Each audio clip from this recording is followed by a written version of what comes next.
Online learning zone में आप सभी का स्वागत है। आज की इस वीडियो में डिस्कस करेंगे हम लोग सीटिंग अरेंजमेंट का दूसरा पार्ट। इसके पहले वाली वीडियो में हम लोगों ने डिस्कस किया था किस तरीके से हम लोग सर्कुलर फॉर्म के क्वेश्चंस को सॉल्व कर सकते हैं। उनके बारे में हम लोगों ने कुछ की पॉइंट्स और एग्जाम्पल भी डिस्कस किया था। तो आज की इस वीडियो में हम लोग उसके आगे जो स्क्वायर या फिर रेक्टेंगुलर फॉर्म होता है उसके बारे में डिस्कस करेंगे और रो और कॉलम के बारे में भी इसी वीडियो में डिस्कस करेंगे। चलिए सबसे पहले हम लोग एक क्वेश्चन देखते हैं जो कि स्क्वायर और रेक्टेंगल बेस पर है। किस तरीके से हम लोग उस क्वेश्चन को सॉल्व करेंगे। तो चलिए हम लोग सीधा एक क्वेश्चन के साथ स्क्वायर और रेक्टेंगल का जो सीटिंग अरेंजमेंट होता है उसको जानने की कोशिश करते हैं। जैसा कि आप लोग स्क्रीन पर देख सकते हैं, ये क्वेश्चन है कि 8 friends PQRST VW and Y एक रेक्टेंगुलर टेबल की ओर चारों ओर बैठे हैं, जिसमें से 4 जो पर्सन है वो कॉर्नर पे हैं और 4 पर्सन कॉर्नर्स के बीच में बैठे हैं। यानी इस तरीके से सिचुएट है सारे के सारे पर्सन। 4 कॉर्नर पे हैं और 4 जो हैं वो कॉर्नर के बीच में बैठे हैं। और आप लोग ये भी देख सकते हैं कि अगली कंडीशन क्या है इसमें कि जो कॉर्नर पे बैठे हैं, कॉर्नर पे जितने भी पर्सन हैं उनका फेस सेंटर की तरफ है और जो बीच में बैठे हैं कॉर्नर्स के उनका फेस सेंटर के बाहर है। तो जैसा कि इसमें 4 पर्सन ऐसे होंगे जो जिनका फेस सेंटर की तरफ होगा और 4 पर्सन जो कि बीच में बैठे होंगे सेंटर्स के, उनका फेस सेंटर के बाहर की तरफ होगा। अब चलिए देखते हैं हम लोग अगली कंडीशन क्या है। अगली कंडीशन को देखने से पहले हम लोग ये देख लेते हैं कि जितने लोग सेंटर की तरफ फेस किए हुए हैं उनका लेफ्ट और राइट क्या है। सेंटर की तरफ जितने भी लोग फेस किए यानी जितने भी कॉर्नर पे बैठे हैं उनका लेफ्ट होगा क्लॉकवाइज और राइट एंटी क्लॉकवाइज होगा।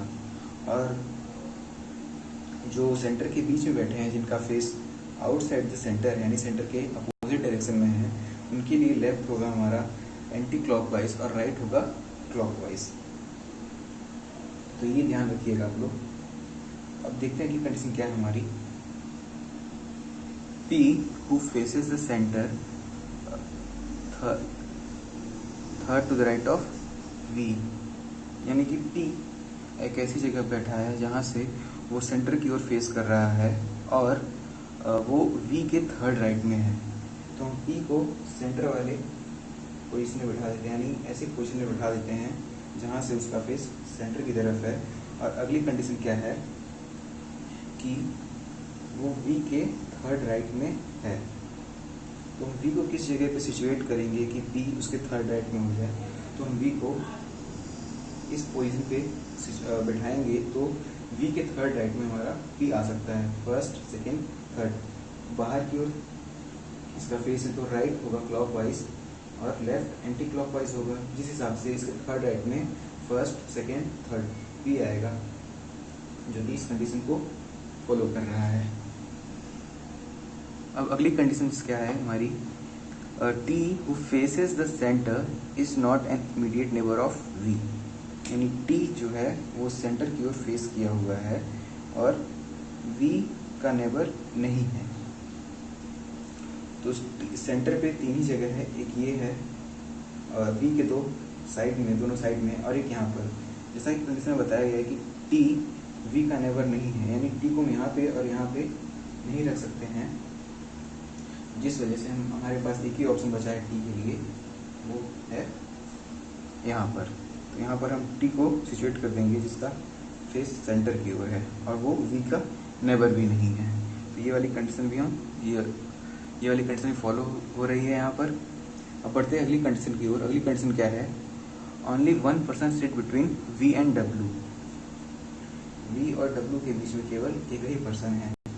यहाँ पर हम लोग देख सकते हैं V यहाँ पर बैठा हुआ है, W की 2 जगह पॉसिबिलिटी बन रही है, एक यहाँ पर और एक यहाँ पर। दोनों में से किसी एक जगह पर W हो सकता है, तो 2 पॉसिबिलिटी बन रही हैं।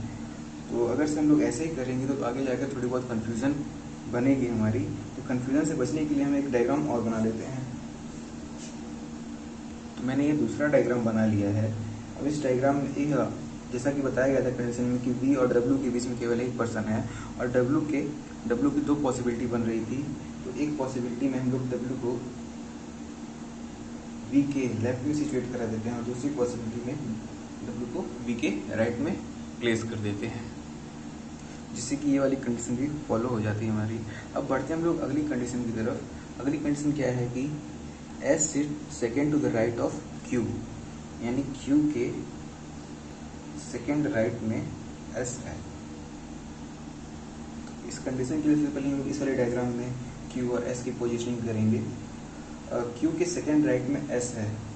अगर से हम लोग क्यू को यहाँ पर सिचुएट करते हैं तो उसका राइट एंटी क्लॉकवाइज होगा। तो सेकेंड राइट में देखेंगे तो पी पहले से मौजूद है, तो क्यू यहाँ पर नहीं हो सकता है।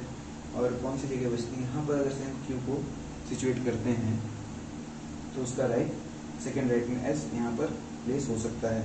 और कोई जगह यहाँ पर हम लोग देख सकते हैं, अगर से क्यू को यहाँ पर रखते हैं तो सेकेंड राइट में राइट हमारा क्लॉकवाइज आएगा, क्योंकि बाहर की ओर फेस है इसका, तो राइट क्लॉकवाइज आएगा। तो यहाँ पर हम एस को सिचुएट कर सकते हैं, यानी एक कंडीशन ये बनती है और एक कंडीशन ये बनती है।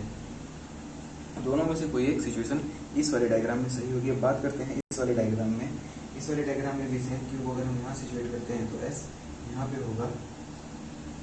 और दूसरी जगह पे हम लोग देख सकते हैं कि अगर से क्यू को यहाँ पे सिचुएट करते हैं तो उसके सेकेंड राइट में एस यहाँ पर हो सकता है।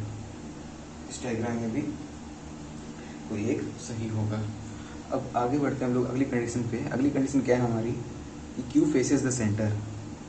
यहाँ से क्लियर हो सकता है कि कौन सा हमारा गलत है। क्यू सेंटर की ओर फेस करता है, तो जाहिर सी बात है ये वाला क्यू सेंटर के बाहर फेस कर रहा है, तो ये वाला नहीं होगा। और इस वाले डायग्राम में भी क्यू सेंटर के बाहर फेस कर रहा है, ये वाला कैंसिल हो जाएगा। ये वाला हमारा अभी तक के लिए सही है और इस वाले में ये वाला सही है। अब आगे बढ़ते हैं हम लोग। आगे क्या कहा गया है कि R is not an immediate neighbour of P। R P का इमीडिएट नेबर नहीं है, यानी P के आसपास R नहीं हो सकता है। तो पहले वाले डायग्राम में केवल दो ही जगह बची हुई है और दोनों में हम लोग R पुट नहीं कर सकते हैं। दोनों में R पुट नहीं कर सकते हैं क्योंकि P का नेबर R नहीं है। तो जैसे कि ये वाला डायग्राम हमारा गलत हो गया, ये वाली पॉसिबिलिटी नहीं बनेगी। बचा कौन? ये वाला। इसमें देखते हैं P के अलावा, P के नेबर के अलावा एक और जगह बचती है, वहाँ पे हम R को पुट कर सकते हैं। क्यों? क्योंकि R जो है वो P का नेबर नहीं है। R को हमने यहाँ सिचुएट कर दिया। बचा कौन? हमारा बचा है Y बचा है, तो Y को हम यहाँ पे सिचुएट करा सकते हैं। Y को यहाँ पे सिचुएट कराने के बाद हम देख सकते हैं कि ये वाला जो डायग्राम है सारी कंडीशंस को फॉलो कर रहा है, यानी ये डायग्राम हमारा सही है और ये वाला गलत है। बता देते हैं हम लोग। तो जो क्वेश्चन का आंसर देंगे हम लोग, क्वेश्चन भी देख लेते हैं हम लोग। जो क्वेश्चन का आंसर देंगे वो इस डायग्राम के बेस्ड पर होगा। तो क्वेश्चन आप लोग देख सकते हैं क्वेश्चन क्या क्या है। तो पहला क्वेश्चन ये है कि who sits second to the left of Q. Q के सेकेंड लेफ्ट में कौन है? तो क्यू हमारा सेंटर पे फेस कर रहा है, तो जो इसका लेफ्ट होगा वो क्लॉकवाइज होगा, right anti clockwise. Second left में कौन है? सेकेंड लेफ्ट में हमारा P, यानी P पहले क्वेश्चन का आंसर हो जाएगा। अब देखते हैं दूसरा क्वेश्चन। दूसरा क्वेश्चन क्या है कि what is the position of T with respect to V। T की पोजीशन क्या है V के रिस्पेक्ट में? V के लेफ्ट में V हमारा आउटसाइड द सेंटर फेस किया हुआ है, तो जिसकी वजह से इसके लेफ्ट में T सिचुएट है। और T किस लेफ्ट में? फर्स्ट, सेकेंड, थर्ड, यानी थर्ड टू द लेफ्ट में T की पोजीशनिंग है। अगर से हम ये भी कह सकते हैं कि जो T की पोजीशन है वो थर्ड टू द लेफ्ट है V के, यानी कि हमारा तीसरा वाला ऑप्शन सही है। अब बात करते हैं अगले क्वेश्चन की। अगला क्वेश्चन क्या है? 4 of the following 5 are alike in a certain way based on the above sitting arrangement and so form a group which is the one that does not belong to the group। 5 में से कोई एक ऐसा है जो कि group को belong नहीं करता है। पहला क्या है? R हमारा यहाँ पर है R। R W, W यहाँ पर है, V यहाँ पर है, S यहाँ पर है और Y यहाँ पर है। यानी जो आमने सामने वाले हैं वो ग्रुप में हैं और जो अकेला हमारा है वो ग्रुप में नहीं है। ये भी कह सकते हैं R, V, W और Y मिडिल में बैठे हैं और जो कॉर्नर में बैठा है S वो ग्रुप का हिस्सा नहीं है। तो आंसर कौन सा होगा हमारा? S, यानी फोर्थ वाला ऑप्शन सही है। अब अगली क्वेश्चन की ओर बढ़ते हैं। Which of the following will come in place of the question mark based upon the preceding arrangement? क्या है? WP, WP है और TR, उसके बाद QW। यहाँ से हम लोग देख सकते हैं कि सब क्लॉकवाइज जा रहे हैं, WP और TR और QW। इसके बाद क्या है? RS भी हमारा क्लॉकवाइज है। तो हमको बताना है कि कौन सा ग्रुप से बिलोंग नहीं करता है, सॉरी कौन सा करता है? YT है, VY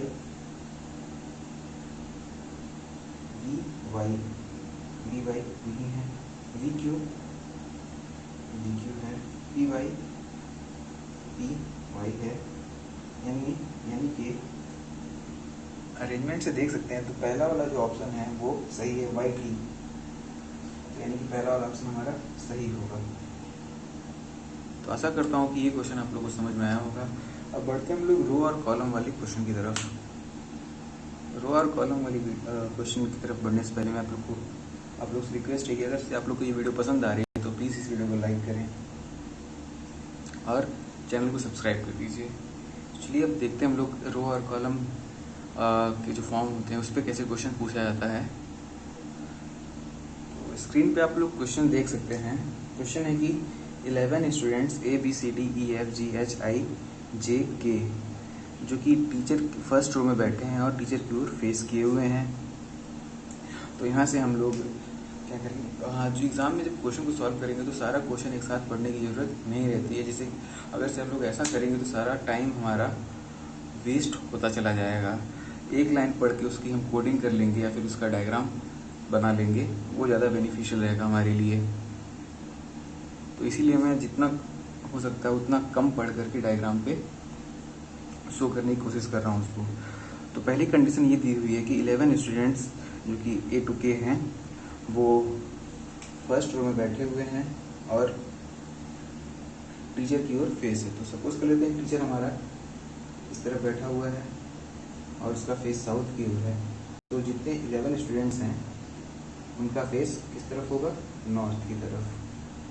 यानी सारे के सारे स्टूडेंट्स का फेस नॉर्थ की तरफ है। अब आगे बढ़ते हैं हम लोग अगली कंडीशन पे। अगली कंडीशन क्या है हमारी? D who is first to the left of F is at second place to the right of C। यानी D जो कि F के फर्स्ट लेफ्ट में है। यानी इसको अगर हम बना सकते हैं, बनाएंगे तो F को यहाँ से सिचुएट कराएंगे, उसका फर्स्ट लेफ्ट यहाँ पे D इस तरीके से सिचुएट करा दिया हमने। और आगे क्या कहा है? यहाँ पे कॉमा देख सकते हैं आप। कॉमा का मतलब एंड, और एंड कंजंक्शन का मतलब जो प्रीवियस सेंटेंस है उसका सब्जेक्ट उसको डिनोट करेगा। यानी ये डी की बात कर रहा है। यानी कि D is at second place to the right of F, sorry F नहीं C. D is at second place to the right of C. यानी जो सी के सेकेंड राइट में डी है। सी की कौन सी पोजीशन कहाँ पर होगी जिससे कि डी हमारा सेकेंड राइट में आएगा? सी को हम इस पोजीशन पे रखेंगे तो फर्स्ट राइट इधर है और लेफ्ट इधर है। फर्स्ट राइट सेकेंड राइट में डी आ गया, जिससे कि हमारी कंडीशन फॉलो हो गया। अब बढ़ते हैं हम लोग अगली कंडीशन की तरफ। अगली कंडीशन क्या है? A is second to the right of E who is at 1 8। अब यहाँ पे इन चारों पर्सन में ई का या फिर ए का जिक्र नहीं हुआ है, तो ई और ए को इस रो में सिचुएट कर पोजीशन बनाने से पहले हम लोग क्या करेंगे? हम लोग क्या करेंगे कि एक दूसरा रोड ड्रॉ कर लेंगे, क्योंकि हमको ये पता नहीं है कि ई और ए इन चारों से कितनी दूरी यानी किस पोजीशन पे हैं। तो हम लोग ई और ए के लिए एक और दूसरा रो बना लेंगे। जब बाद में हमारी सारी कंडीशंस फॉलो हो जाएंगी तो दोनों को एमलगेट कर देंगे। तो कहा है ये है कि A is second to the right of E, E के सेकेंड राइट में ए है और E is at one end, यानी ई एक एंड पे है, ई एक एंड पर है। तो यहाँ से हम लोग देख सकते हैं कि ई जो होगा हमारा लेफ्ट एंड पर होगा। क्यों? क्योंकि अगर लेफ्ट एंड पे हम लोग पुट करते हैं उसके सेकेंड राइट में ए इस तरफ हो सकता है। अगर से राइट एंड पे पुट करेंगे ई को, राइट एंड में पुट करेंगे तो राइट में कोई पर्सन नहीं होना चाहिए। अगर कोई पर्सन नहीं होगा तो हम ए को सिचुएट नहीं कर सकते हैं, क्योंकि ए जो है वो ई के सेकेंड राइट में है। तो आई होप ये क्लियर हो गया होगा कि ई लेफ्ट एंड पे क्यों होगा। तो ई की जो पोजीशन होगी वो लेफ्ट एंड पर होगी और A second to the right of E, यहाँ पर उसका प्लेस होगा। अब आगे देखते हैं हम लोग, अगली कंडीशन क्या है। J is the nearest neighbour of A and B. J के जो नियरेस्ट नेबर है वो ए और बी है। जे की पोजीशन क्या होगी, जे को हम लोग ए के पास ही रखेंगे क्योंकि ए और बी उसके नेबर्स हैं। तो यहाँ पर अगर हम जे को रखेंगे तो जे को यहाँ पे रखने पर ए तो उसका नेबर हो जा रहा है, लेकिन बी नहीं हो पाएगा क्योंकि लेफ्ट साइड में ई हो जा रहा है और राइट साइड में ए तो चलिए टेबल है लेकिन ई हमारा नेबर नहीं है। तो हम जे की पोजीशन यहाँ पे नहीं रखेंगे। जे की पोजीशन यहाँ पे रखेंगे तो ए हमारा लेफ्ट साइड में है, लेफ्ट नेबर है और राइट नेबर बी हो जाएगा। जे की पोजीशन भी हमको पता चल गई और ए और बी की पोजीशन भी पता चल गई। अब चलिए अगली कंडीशन को देखते हैं हम लोग। अगली कंडीशन क्या है हमारी, इसी सेंटेंस में क्या है कि J is the nearest neighbour of A and B and, यानी जे की बात हो रही है, and is the left of G at third place. यानी कहा यह जा रहा है कि जे जो है वो जी के थर्ड लेफ्ट में है। तो इसका क्या मतलब हुआ, जे यहाँ पर है तो जी की सिचुएशन क्या होगी, पोजीशन यहाँ पे जी को रखेंगे तो उसका जी के थर्ड लेफ्ट में, फर्स्ट सेकेंड थर्ड लेफ्ट में जी आ जाएगा हमारा। तो ये वाली कंडीशन भी फॉलो हो रही है। अब देखते हैं हम लोग अगली कंडीशन क्या है। अगली कंडीशन है हमारी H is to the left of D, यानी एच की जो पोजीशन है वो डी के लेफ्ट में है, यानी डी एच यहाँ पर हो सकता है या फिर लेफ्ट में कहीं पर भी हो सकता है। तो हम लोग क्या करेंगे, एच को यहाँ पर एक बार सिचुएट कराते हैं। तो यहाँ पर हम लोग देख सकते हैं कि चारों प्लेस हमारा फुल है। तो इस चारों को उठाकर हम यहाँ पर यानी इसको और इसको एमलगेट कर सकते हैं। तो जब एमलगेट करेंगे यानी जब दोनों रो को मिलाएंगे तो क्या बनेगा हमारा, दोनों डायग्राम को मिलाएंगे तो ये इस तरीके का एक रो बनेगा। इसमें 11 पर्सन है, 1 2 3 4 6 7 8 9 10 11 11 पर्सन में से कुछ पर्सन का अरेंजमेंट हो चुका है, कुछ बचे हैं। चलिए उनको भी अरेंज कर देते हैं हम लोग। आगे क्या है कि H is to the left of D, D के लेफ्ट में एच है और एंड यानी फिर एच की बात हो रही है, and H is at third place to the right of I, यानी जो एच है वो आई के थर्ड राइट में है। यानी आई की पोजीशन क्या होगी, फर्स्ट सेकेंड। आई को हम जब यहाँ पे पुट करेंगे तो उसके थर्ड राइट में यानी फर्स्ट सेकेंड थर्ड राइट में एच बैठेगा। ये वाली कंडीशन भी फॉलो हो रही है। अब बचा हमारा लास्ट पर्सन है हमारा के, और लास्ट जगह यहाँ पर बची है तो के को हम यहाँ पर बिठा सकते हैं। तो आप लोग देख सकते हैं कि सारे पर्सन की अरेंजमेंट हो चुकी है और ये जो हमारा डायग्राम बना है, जो अरेंजमेंट बना है, सारे कंडीशंस को फॉलो कर रहा है। तो हम अब इस डायग्राम की मदद से क्वेश्चन को सॉल्व कर सकते हैं। तो इस तरीके से हम रो वाले क्वेश्चंस को भी सॉल्व कर सकते हैं। तो मैं उम्मीद करता हूँ कि जो मैंने समझाने की कोशिश करी है वो आप लोग को पसंद आई होगी और कहीं ना कहीं आप लोग को ये बेनिफिशियल लगा होगा। अगर से ऐसा है तो प्लीज़ आप लोग इस वीडियो को लाइक करिए और मेरे चैनल को ग्रो करने के लिए प्लीज़ मेरे चैनल को शेयर करिए और जितना हो सके आप लोग सब्सक्राइब करते रहिए। तो आज की इस वीडियो में बस इतना ही। मिलते हैं अगली वीडियो में। अगली वीडियो हम लोग सिटिंग अरेंजमेंट की कुछ ऐसे क्वेश्चंस को डिस्कस करेंगे जो कि बैंक पीओ और क्लर्क के प्रीवियस एग्जाम्स में पूछे जा चुके हैं। तो stay tuned for the next video. तब तक के लिए बाय, थैंक यू।